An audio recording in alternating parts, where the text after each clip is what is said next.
combattant à l'écran, mais aussi dans la vie. Entre les tournages des films qui l'ont rendu célèbre, Chadwick Boseman luttait contre un cancer du côlon qui a fini par l'emporter à 43 ans. Il s'est fait connaître en incarnant des personnages de légende comme le joueur de baseball Jackie Robinson, le jazzman James Brown ou encore Thurgood Marshall, premier juge afro-américain assiégé à la Cour suprême. Mais il connaît la gloire en 2018 avec le film Black Panther. Il y interprète le roi T'Challa, premier super-héros noir d'un Marvel américain. Chadwick Boseman, l'interprète de Black Panther, est mort. Mais à travers sa mort, il nous aura laissé des vraies leçons de vie.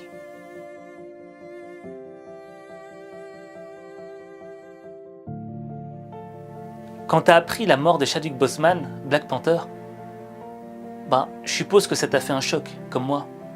Parce qu'on se dit, mais attends, il avait l'air tout jeune. Je ne savais pas qu'il avait 43 ans, il en faisait 30. Et t'apprends que en 2016, il découvre qu'il a un cancer du côlon. Et que malgré ce cancer du côlon, durant les 4 années qui ont suivi, il a quand même fait des films. Et quels films? Que des grands films. Marshall. Weapons we didn't have before. We've got the law. Black Panther.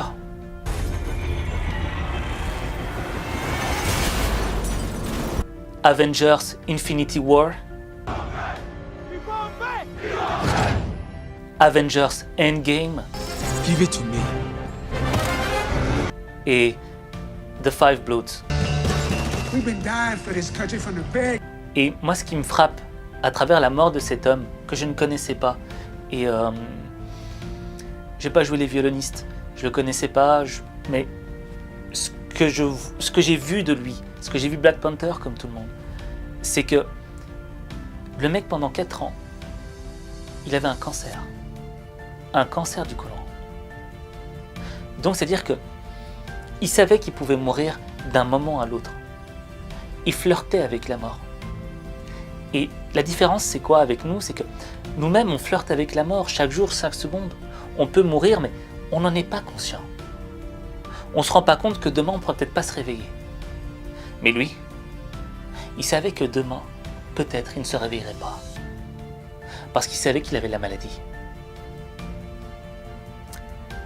Et en plus de cette conscience, je suppose que, voilà, quand tu as un cancer, tu as des opérations chirurgicales, tu as des chimiothérapies.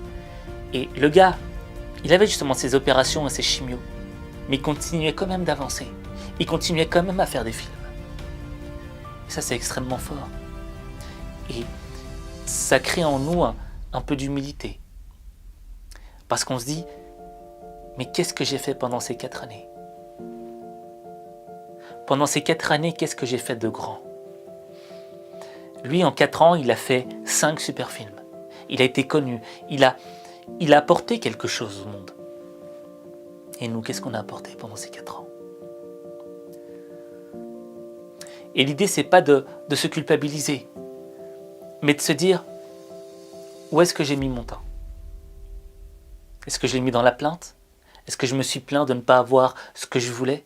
Cet homme avait un cancer. Il a quand même fait des films. Il a quand même avancé. Je veux dire, sa santé était détériorée, il le savait.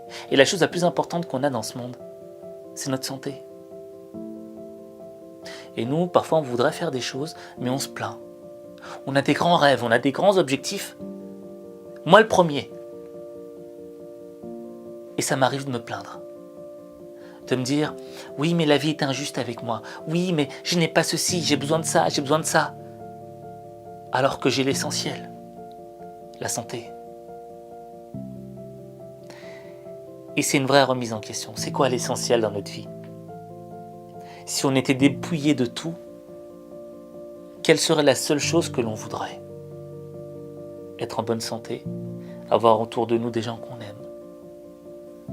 Enfin bref, ça fout une claque.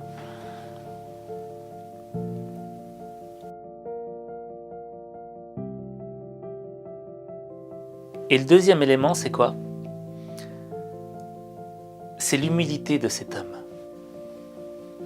il a joué dans des grands films. Mais jamais je l'ai vu en interview se plaindre d'avoir un cancer.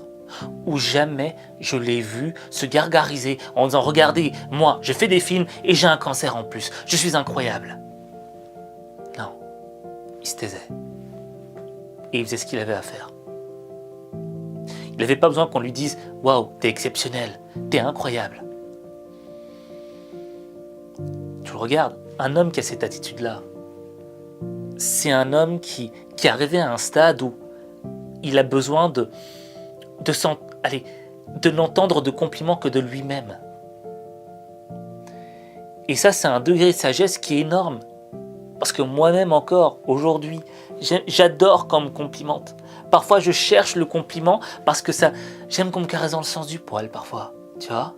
Et je me dis, ah, super, je suis très content. Et en cherchant le compliment chez les autres, c'est peut-être parce que j'arrive pas à me complimenter correctement comme il le faut. Et quand je vois Chadwick, quand j'entends qu'il avait un cancer et qu'il a fait ses films, etc., mais qu'il s'est tu durant toute cette période, pendant 4 ans, il s'est tu, il n'a pas parlé. Ça me rappelle une chose.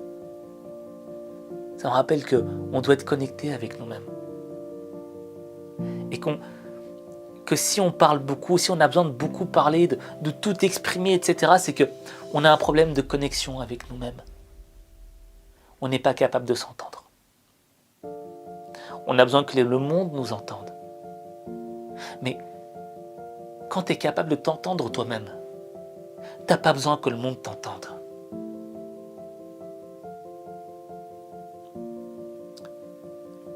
Et justement, ce silence qu'il avait par rapport à sa maladie, par rapport à ce qu'il vivait, dans le fond, c'était un silence rempli de richesse. On n'entendait pas, mais on comprenait. Tu vois ce que je veux dire ? T'entends pas la plainte, t'entends rien. Mais quand tu regardes comment est-ce qu'il vit, comment est-ce qu'il était digne malgré la maladie, tu comprenais. Et nous, trop souvent, on veut se faire entendre, mais on ne se fait pas comprendre. Et toute l'idée de la vie sera là. En tout cas pour moi, cette claque que j'ai reçue de cet homme, cette leçon de vie qu'il m'a appris, c'est l'humilité. Ferme ta bouche et fais ce que tu as à faire. N'attends pas qu'on te caresse dans le sens du poil. Tu vois ?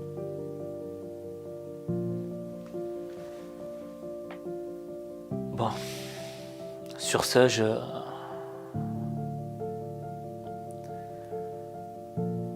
te dirais, il n'y a que toi qui peux changer les choses. Et je te rappellerai aussi que toi, moi, on pourrait partir d'une minute à l'autre. Et on n'en a pas souvent conscience. Mais l'idée, c'est de réveiller sa conscience par rapport à cet élément-là. On va peut-être pas y penser constamment, on va peut-être pas penser constamment qu'on va mourir. Mais l'idée, elle est de se rappeler qu'il y a un jour final. Et où est-ce qu'on investit notre temps avant le jour J ?